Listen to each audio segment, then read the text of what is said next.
Olá pessoal, tudo jóia? Começando para você mais um OAB na TV. Quero já te convidar a participar com a gente, a acompanhar também a nossa programação através das redes sociais. A gente tem o nosso canal no YouTube, TV Alba. Se você não se inscreveu, aproveita a oportunidade, vai lá, interage com a gente através aí dessa plataforma importante. Tem lá o chat, você manda sua pergunta, traz também sugestão de entrevistados e vai ser muito bacana. Aqui no nosso programa de hoje, a gente falar sobre um tema muito importante que são as tecnologias. A gente está em um ano eleitoral, 2022, você vai eleger o presidente, o governador do seu estado, deputados estaduais e federais e senador também. E qual o papel, dessas novas tecnologias nessa eleição? Quem vai responder para a gente e tirar todas as dúvidas dessas novidades é a doutora Tamire de Monteiro. Gente, ela é presidenta da Comissão Permanente de Tecnologia e Informação. Bom, primeiro, dar as boas-vindas, agradecer sua presença aqui com a gente e saber de todas essas novidades. São muitas. Muitas. Obrigada pelo convite. Terão muitas novidades. Daqui em diante, a tecnologia ela não para, as informações dia após dia, a gente sempre acorda no susto.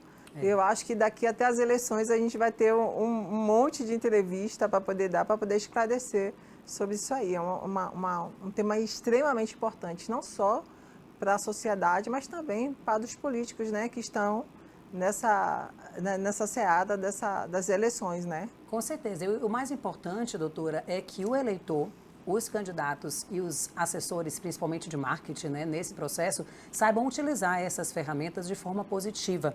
A gente teve na eleição passada, o impacto das fake news, Muitas pessoas não sabiam, ainda não conheciam, não desconfiavam que ali estavam informações fraudulentas e propagavam, encaminhavam e teve um impacto direto nas eleições. Como é que você avalia esse ano o impacto dessas fake news, a forma que o eleitor já recebe essa notícia, ele está mais assim ciente do que deve filtrar e não encaminhar e qual o papel também do TSE, nessas novas parcerias que foram firmadas, que trazem mais segurança para o processo eleitoral? Olha, bastante importante a sua pergunta. Primeiro eu vou começar lá atrás. Sim.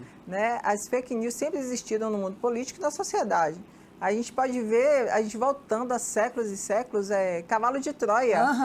Foi uma das primeiras fake news que teve no mundo, Então, burlaram uma mentira de que era um presente e lá tinham soldados que invadiram Troia, os romanos conseguiram. Então, aquilo é uma fake news, As fake news existem desde que o mundo é mundo, desde que existe sociedade.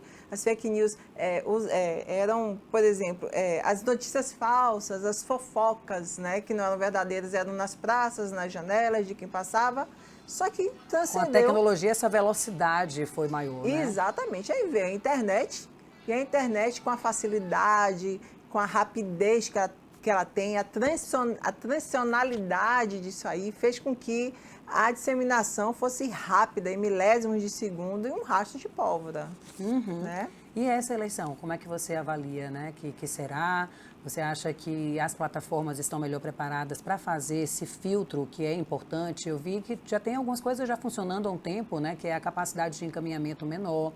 A gente viu agora aí falando sobre o Telegram, as questões de estar segurando mais esse aplicativo que não tem tanto controle como, por exemplo, o WhatsApp. O que é que tem aí de novidade nesse sentido que vai facilitar ou dificultar o processo da propagação de notícias verdadeiras ou falsas nesse período eleitoral?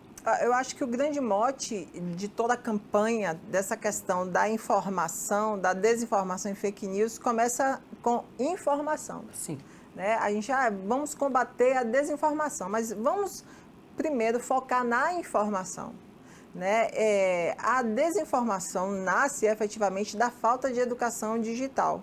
As plataformas existem, a gente fala as plataformas conhecidas, porque existem as plataformas populares e as plataformas que não estão muito populares, que disseminam da mesma forma. O TSE ela vem lutando bravamente contra as falsas notícias, as fake news. Isso nasceu desde a campanha lá nos Estados Unidos, foi que Snowden, naquela questão toda, foi exilado para outros países. E tem uma questão muito importante, uma entrevista que ele deu há uns 2 anos atrás, em um lugar que a gente não sabia onde era, mas foi dado o link para algumas pessoas que têm interesse. E eu ouvi a entrevista dele, muito interessante. Ele falou, olha, vocês estão focados no que está hoje. Quem programa e quem faz isso, nós estamos há 500 anos após o que vocês estão vivendo agora. Isso é um susto muito grande. Então, frear a tecnologia, eu falo assim, de uma forma popular, é como varrer areia da praia. Não tem como você frear a tecnologia. Agora você tem como educar, você tem como fazer parcerias, você tem como fazer projetos com as plataformas para que eles ajudem dentro da nossa legislação para que a gente que não seja propagador de notícias falsas. Mas a gente tem que ter um porém. As plataformas que a gente chama de provedores de conexão, é verdade, eles têm a liberdade, ele como fosse um agente transmissor de notícias. As notícias que dá, falsas, verdadeiras ou qualquer tipo de notícias, ele se dá através de uma outra pessoa, de empresas. Ele é somente um veículo daquelas notícias. Tem até uma PL nova, né? 3690, por exemplo, que ele tenta vetar essas, inclusive muito mal escrita. Muito mal escrita, precisa de muita avaliação, está tendo muito burburinho lá no Planalto. Mas. Tenta vedar. Hã? Ela tenta vedar o quê? Olha, ela tenta dizer que plataformas de conexão, tem até 2 milhões de usuários, tem que ter escritório aqui no Brasil, eu acho válido. Mas como é que a gente vai controlar os programadores, as pessoas que fazem aplicativos de conversas? Como é que a gente vai controlar os programadores que já estão há muitos anos na frente da gente? A gente foca em 4, 5 empresas, mas tem milhares de outras.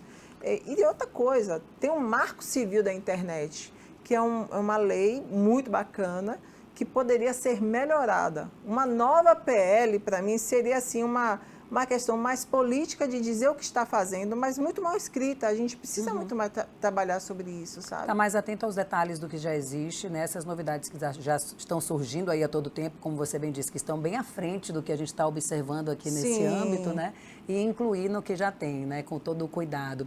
Agora, me chama a atenção, doutora Tamílide, principalmente o que aconteceu, né? Nas últimas eleições, quando a gente teve um presidente eleito que não participou de nenhum debate e que utilizou como plataforma de campanha as redes sociais. Sim. Né? E aí eu lhe pergunto, analisando, como você bem disse, esses aplicativos, essas redes que muitas vezes a gente não tem, né, um controle, que não está nessa parceria com o TSE, ou mesmo as que estão, pessoas que divulgam ou que utilizam essas plataformas de forma negativa têm a sensação de que não estão sendo observados. Parece que a internet, ainda hoje, é vista como terra sem lei, né?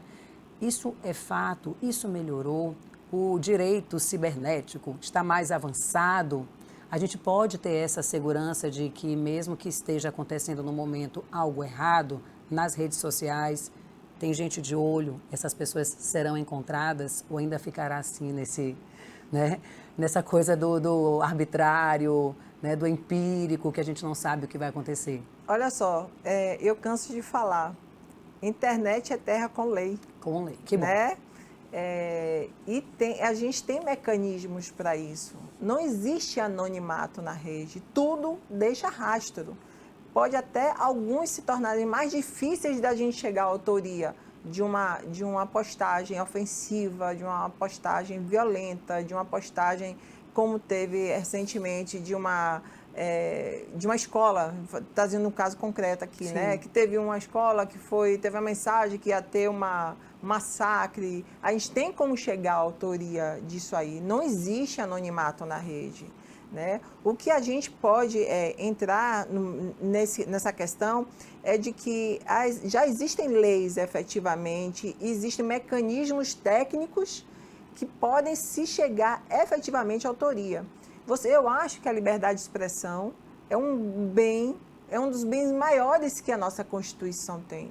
Eu acho que ela tem que ser, sim, 100% colocada, mas nos limites em que eu posto contra uma pessoa, contra uma empresa, eu afeto a reputação dessas pessoas, sejam políticos, pessoas, ela tem que ser penalizada. E tem lei para isso, tanto na Maria da Penha, quanto no ECA, quanto em várias nuances, no direito penal, tem como a gente chegar.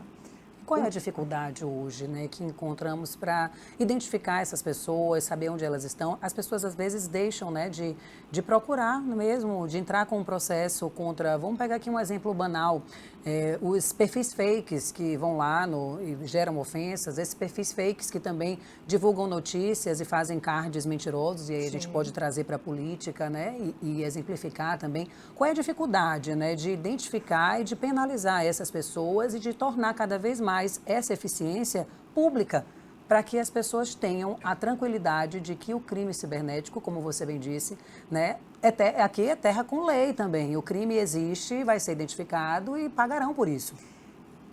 Ela é efetiva. Sim. As pessoas precisam se encorajar. Elas não precisam ter medo de procurar um profissional especializado, por exemplo, para entrar na justiça, fazer a coleta de dados de forma efetiva, porque não adianta printar. As pessoas têm aquela ideia, olha, eu printei isso aqui e, doutora, eu quero que você descubra isso aqui. Olha, não tem. Eu preciso que, na hora que a pessoa ofendida, as pessoas que estão tendo assim, encaminhamento de mensagens que são ofensivas, que causam infrações ou então crimes mesmo, elas precisam procurar um profissional especializado, porque o grande mote da coisa é a gente fazer acautelar esses dados, acautelar provas. As provas são importantes. Então, não adianta você demorar. Então, como é que está tendo? A justiça, ela está, sim, sendo capacitada para poder agir nessa situação. Um ano atrás, por exemplo, quando o profissional de direito digital, a gente procurava autorias de crimes de pedofilia, por exemplo, de perfis falsos, políticos que sofriam isso, por exemplo, a petição do profissional de direito digital era praticamente um tutorial. Imagine, você só não pedia, você tinha que explicar ao juiz como é que ele tinha que proceder. Hoje, os juízes são mais preparados para isso. As pessoas têm que perder o medo e não achar que, olha, daqui a um mês... Mas a justiça está acompanhando na mesma velocidade?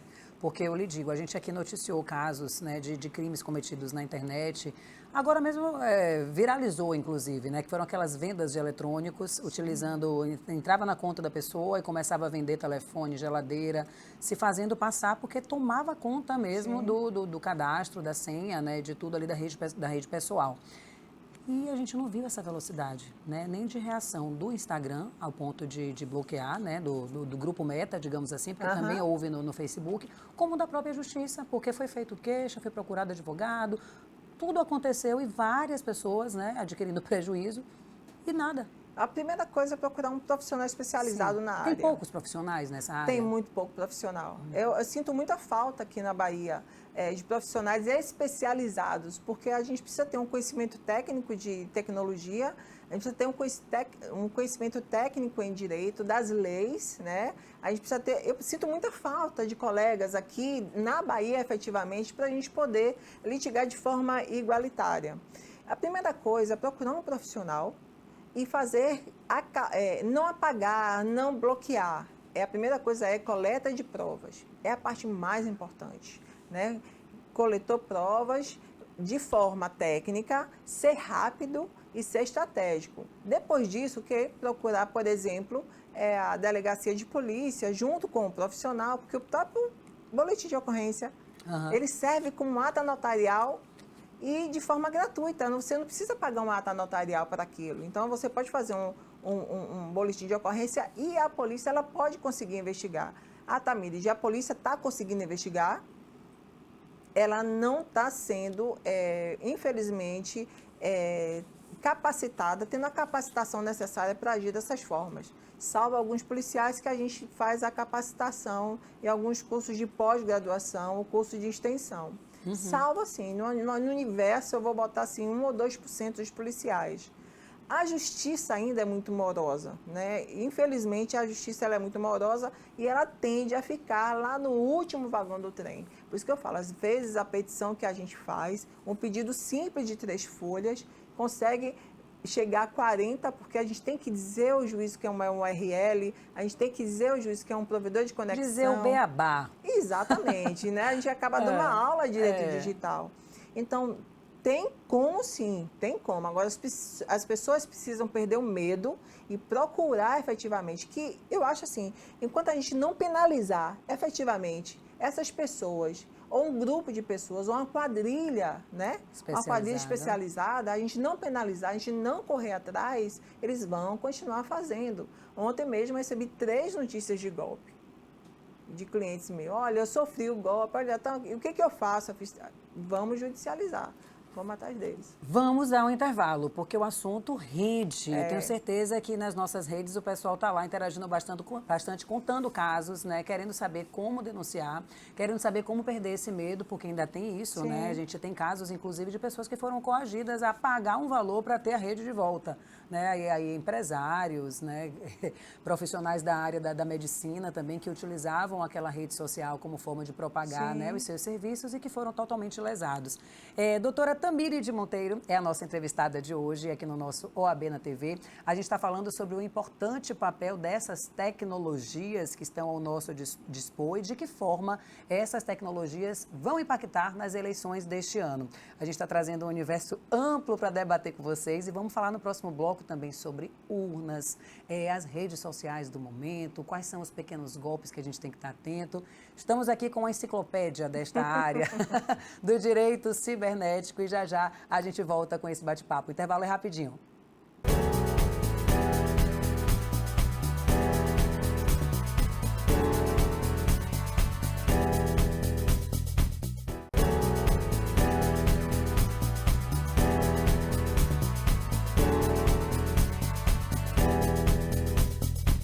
Estamos de volta, pessoal. E nos bastidores o papo continua, viu? Porque esse assunto rende bastante. Tenho certeza que você que está em casa já ficou com várias dúvidas, né? Começou a lembrar daquele amigo, daquela amiga que teve a rede social invadida e fica querendo saber o que fazer. Mas vamos voltar um pouquinho para a questão eleitoral, né? Para a gente falar de segurança, para a gente falar da tão famosa urna eletrônica. Eu estava olhando que, por exemplo, o processador novo, né, são 18 vezes, ele é 18 vezes mais veloz do que o antigo de 2015, me parece. Quais os benefícios disso? O que é que você poderia falar, doutora Tamires, da segurança, né, da nossa urna eletrônica? Eu falo que a urna, ela é confiável, né?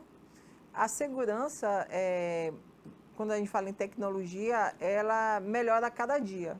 Então, você fala, olha, é seguro, mas eu acho que ela é muito mais fácil falar em confiável. Tem várias linguagens de programação ali, né? Não há nada, até agora, que desabone a urna eletrônica, que desabone a programação, a linguagem, a segurança, mesmo porque tem órgãos externos que eles auditam, por exemplo, eles podem olhar o código-fonte das urnas, como o Ministério Público, OAB, outros órgãos externos. Quando se abre a urna, o TSE permite, por exemplo, que órgãos externos eles consigam ver e possam aferir isso. Qual é o sistema utilizado que garante assim essa segurança? Olha só, eles têm, primeiro que as urnas eletrônicas, elas não são conectadas à internet. Então, a gente já tem a segurança de que não há agente externo, por exemplo, tentando fazer um DDoS, que é um tipo de ataque, né? Ou um ataque cibernético. A programação, lógico, você programa uma coisa no computador e as fontes vêm da internet e tal. Mas isso ele é bloqueado no momento da urna. O sistema eleitoral ele é feito por várias linguagens, como C++, Java, é um conjunto de linguagens, né? Então, é complexo, mas eu acho que é extremamente confiável. Acho que não tem problema de dúvidas das urnas eletrônicas. Eu acho que o Brasil é um exportador. Ao contrário, é um exportador dessa tecnologia e dessa democracia, essa rapidez, né? E vejamos, olha só que lado bom das urnas eletrônicas que as pessoas às vezes não imaginam. As urnas eletrônicas, elas são inclusivas. Eu ia falar agora, e esse ano tem novidade ainda mais, né, nessa questão da inclusão, né? Vai ter o intérprete de Libras, eu estava acompanhando. Veja só, né? Quem não ouve, ela consegue ver a foto do seu candidato. E quem que tem problema de cegueira, é cego, ele tem braille. Olha só que bacana, nas urnas eletrônicas, ela não enxerga, mas ela consegue ver os números. Ela não ouve, mas ela consegue ver. Então, a gente pensa, olha, eu quero a cédula, mas a gente não vê o lado inclusivo. Já pensou se fosse cédula? Como é que uma pessoa que não lê, que não vê, será que realmente é aquilo que ela está tendo? Eu acho que tem esse lado inclusivo das urnas eletrônicas, além de ser muito confiável. Não há nada até agora que realmente possa macular as urnas eletrônicas. Eu acho que a tecnologia sempre ela vai estar avançando. O que foi 2015 para 2022, claro que passou por várias transformações. A tecnologia não para, né? A tecnologia está há 500 anos do que a gente está. Então, daqui, acho que até outubro as coisas já vão ter mudanças vai novas, ter. né? Hoje a gente já acorda no susto, amanhã já tem outras coisas novas e assim por diante. E com relação à legislação, a gente tem alguma nova lei aí para esse pleito que a população precisa estar atenta? Olha, a população precisa estar atenta, primeiro para o Marco Civil da internet, se for o caso, né, para a questão das fake news. E como o TSE ela não tem o poder de legislar, o que ela fez? Ela fez acordos de cooperação técnica com os grandes, maiores grupos de rede social ou provedores de conexão, tecnicamente falando, com o WhatsApp, ontem com o Quay, depois com o WhatsApp, né, que é o Facebook Meta, com o Twitter e está tentando fazer com o Telegram. Tem um projeto de lei, como eu falei antes, que está tendo muito reboliço lá, né? Onde ele quer limitar, por exemplo, provedores de conexão que tenham até 2 milhões de pessoas, precisam ter cadastro no Brasil, elas precisam informar se é conteúdo jornalístico, tem que pagar. Só que o jornalismo ainda, eu acho que vetar o jornalismo ainda, para mim, é meio dolorido, porque a gente chega na seara da censura, sabe? Do conhecimento, Exatamente, da disseminação da informação de qualidade, né? Exatamente, porque tem muitos jornalistas, vocês são transmissores daquelas notícias, né? Eu acho que nesse meio a gente precisa colocar a educação digital e tratar a desinformação ou as fake news, porque nem tudo é mentira, mas às vezes é desinformativo, né? Precisa ter essa notícia falsa, por exemplo, teve um acidente ali na Avenida Paralela, é uma notícia falsa, não está tendo. Mas a desinformação e dizer, por exemplo, que a vacina não é uma coisa boa, é uma desinformação. A gente precisa ter isso. Esse cuidado e que seja melhor fiscalizado, né? Exatamente. Não banido, não eu acho que censurado. Eu acho que se a pessoa se sentir ofendida, eu não posso me doer por outra pessoa. A honra da pessoa ou do partido daquela pessoa, ela tem que se sentir. E ela procurar efetivamente os meios técnicos, jurídicos, de direito, para poder acionar a justiça e aí tratar isso com celeridade. O grande mote agora dessas eleições não são somente as pessoas de marketing eleitoral. Ela precisa estar junto não só com a assessoria jurídica especializada eleitoral, mas eu aconselho, isso é uma sugestão que eu dou para todos, não só para a sociedade, mas como os candidatos. Envolvidos no processo, exatamente, né? Que coloquem pessoas especializadas em direito digital, porque o direito digital, ela anda em conjunto, sabe? É uma somatória, ninguém toma o lugar de ninguém, né? A gente soma, olha, meu conhecimento técnico está nisso, o Marco Civil a gente pode implementar nisso, a cooperação técnica feita com o TSE, ela foi burlada, então como é que a gente vai fazer isso? Como é que faz essas coletas de provas digitais através de blockchain ou outro tipo de coisa? Então, eu acho que a gente precisa ter um corpo nessas eleições efetivas, sabe? Até para que dê mais visibilidade aos profissionais que se interessam pelo direito cibernético, que existe ali oportunidade de mercado para eles. Eu me lembro quando a gente teve uma entrevista com você mesmo aqui, Tamiride, você disse que tem poucas pessoas no mercado porque a capacitação também é cara. E aí o profissional do direito, às vezes, não quer fazer aquela especialização que muitas vezes não tem aqui no estado e tal. E é um investimento na carreira. E se a gente vê a oportunidade, poxa, vale a pena eu investir. E aí os resultados, quem vai ganhar é a população, porque cada vez mais as pessoas vão ter consciência de que entrando na justiça para um processo da área digital dá resultado, tem advogado especializado, né? Os policiais estão sendo melhor treinados para como lidar com esses casos quando chega ali uma situação na delegacia. Ainda está muito solto, né? E a gente precisa aqui aproveitar, né, essa oportunidade aqui na TV para dar visibilidade a esse tema e que as pessoas precisam olhar os detalhes e cuidar também dessa terra que tem lei. Tem lei. Tem lei que a gente precisa conhecer, informar e levar o conhecimento para o pessoal que está em casa. Eu estava lendo a nossa pauta e me chamou a atenção também nas últimas eleições o papel importante, né? Importante, eu digo, na colheita de votos, principalmente no interior, dos robôs e Big Data. Ah, como assim votos? Votos porque chega naquela população ali, né, nos lugares mais remotos, através de grupos de WhatsApp, né, e eu queria saber o que é, né, queria que você explicasse para as pessoas o que é, né, como funciona e como a gente tem que ter malícia quando recebe alguma coisa dessa através da internet, através das redes sociais. Eu acho assim, quando a pessoa recebe informações que não sabe a origem, a primeira coisa é desconfiar. Pé atrás. Olha, tem alguma coisa errada aí. Todo mundo recebendo isso, tem alguma coisa errada. Primeiro que a robotização, ela está sendo rechaçada por essa PL, que é um lado bom, né? E vai ter um controle disso, porque tem mensagem de texto também. Olha, né? Só, controlar a internet é muito difícil. E a velocidade que isso chega, né? Pois é. Então, assim, uma mentira falada várias vezes, né? Continuadas vezes, na internet, ela se torna uma verdade. Né? Por isso tem que ter rapidez de um profissional que faça a coleta de prova, leve ao TSE, à Justiça, olha, está tendo robotização, aqui as pessoas estão recebendo essa mensagem de desinformação, fake news em massa e a gente precisa vetar. Olha, as mensagens encaminhadas, a gente também consegue botar na blacklist do WhatsApp do Meta. Sabe aqueles setinhas? Sim. A gente consegue ter o endereço daquilo ali. Só um profissional habilitado que consiga abrir o código-fonte consegue pegar aquele endereço e fazer o blacklist daquelas mensagens. Elas não conseguem mais ser encaminhadas.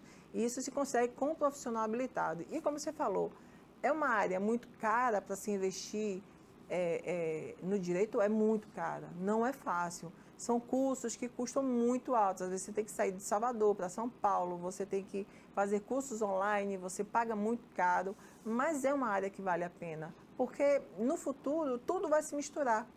Né? Não só eleitoral, mas família, eu já atuo em família com direito digital, os profissionais atuam também em direito tributário, empresarial, a gente já atua em direito digital em várias searas. Se tratando de eleição, seria um investimento para os candidatos, efetivamente, ter profissionais, e tem muitos excelentes profissionais aqui na Bahia, infelizmente poucos técnicos, é o que eu gostaria de ter muito mais, né? É o que eu falo, quando eu dou aula de direito digital, na pós-graduação, assim, olha, eu gostaria muito que tivesse centenas de colegas para que a gente pudesse disseminar mais aquela informação. Dividir a mesa de uma forma mais igual, discutir de uma forma técnica, por exemplo. Né? Que bacana, é importante a gente saber que esse caminho, né, tá acontecendo, está sendo trilhado e que sim, cada vez mais pessoas estarão aí inseridas, né, nessa realidade que não é do futuro, né, como a gente disse, já está. Até para ontem, eu falo, tecnologia, a gente é para ontem. Verdade. Porque você já acorda no susto, né, tá sempre inovando, é sempre uma coisa nova. E assim, eu acho bom o TSE, né, ter feito essas cooperações técnicas, esses convênios, essas parcerias. Eu acho que não amedronta, mas dá uma freada para aqueles muros enormes de freio celulares. De arrumação. Exatamente, porque ele não pode legislar, ele pode fazer uma cooperação técnica. Olha, vamos sentar aqui, vamos conversar como é que a gente pode dirigir isso de maneira mais efetiva. E bacana saber também que não teve ônus, né? Não teve gasto para o nosso país isso. E eu estava vendo só outro tribunal da Índia também, né? Tem acesso, tem essas parcerias firmadas. Não houve ônus ao erário público e a gente tem aí essa satisfação de dizer que um freio de arrumação foi dado ali, né? As pessoas que estavam agindo, né, desenfreadamente agora estão mais alertas. Não, tem gente olhando, deixa eu ficar aqui quietinho, deixa eu controlar o que é verdade e o que não é. Doutora Tamiri, a gente já está no final, tá? Já me disseram ali a plaquinha 2 minutos, passou rápido, assunto super interessante. Já deixo aqui o convite para outras oportunidades, né? Ainda falta muito tempo para as eleições e como a velocidade é enorme, tenho certeza que teremos outros assuntos aqui em pauta para a gente trazer e informar, né, o pessoal que está em casa. Então, queria, assim, suas considerações finais e principalmente aquela porta aberta da comissão para que outros profissionais da área do direito batam lá e vão se informar e vão entrar aí nesse mercado e trazer mais tranquilidade para cidadãos normais como a gente. Olha só, primeiro eu queria agradecer, eu acho que é uma conversa para muitos minutos, né? A Comissão de Tecnologia está aberta, a OAB Bahia é uma mãe, uma casa de portas abertas, casa das liberdades. Minhas considerações finais efetivamente são, olha, não existe anonimato na rede, não tenha medo de procurar um profissional. A gente precisa punir essas pessoas que efetivamente acham que estão escondidas atrás do anonimato. Elas precisam ser punidas porque precisa parar, isso precisa parar. Essas pessoas precisam ter medo, essas pessoas ou grupos precisam responder perante a lei. Né? Enquanto a questão eu não vou ser punido e eu vou continuar, isso vai se perpetuar. Não é à toa que os crimes estão cada dia piores, cada dia a gente recebe mais números. Então, assim, não tenha medo. Eu acho que essas eleições realmente vão ser pautadas em redes sociais, todas, pela questão de custo, pela questão da velocidade, que se chega à informação. Os candidatos, eles devem estar assegurados de pessoas de marketing com conhecimento também em redes sociais, em mensagens instantâneas e provedores de aplicação, também de uma assessoria jurídica eleitoral é importante, com parceiros também em direito digital. Eu acho que isso não é um gasto, é um investimento quando você faz isso. Para a segurança de todos, do candidato e da população. Exatamente, para a população principalmente, né? Eu estou pensando muito mais na sociedade que recebe a informação, né? Porque ela é importante, porque ela é o vetor, ela é realmente o vetor da mudança da sociedade. E a OAB está aqui, como sempre, de portas abertas para receber profissionais. Sou presidente há 4 anos da comissão uma mulher presidente, que bom. Né? Presidente da área de tecnologia. É muito difícil, eu acho que eu sou a única mulher 4 vezes presidente da área de tecnologia, o que me deixa feliz, o que mostra realmente a OAB ser uma OAB de portas abertas para mulheres, principalmente numa área tão masculina. Mas deixo o convite para todo mundo, fiquem à vontade, podem me procurar em redes sociais, na OAB, e a gente está de portas abertas. Muito obrigada, adorei o nosso bate-papo. Você que acompanhou até aqui o nosso OAB na TV, obrigada pela companhia, pela audiência, né? O programa é exibido todas as quintas, às 13h30, e tem também a reprise aqui na nossa programação. E, além disso, a gente está nas redes sociais da TV Alba. Então, fica aí o convite para você sempre acompanhar e interagir com a gente. Beijo, obrigada pela audiência. Tchau, tchau.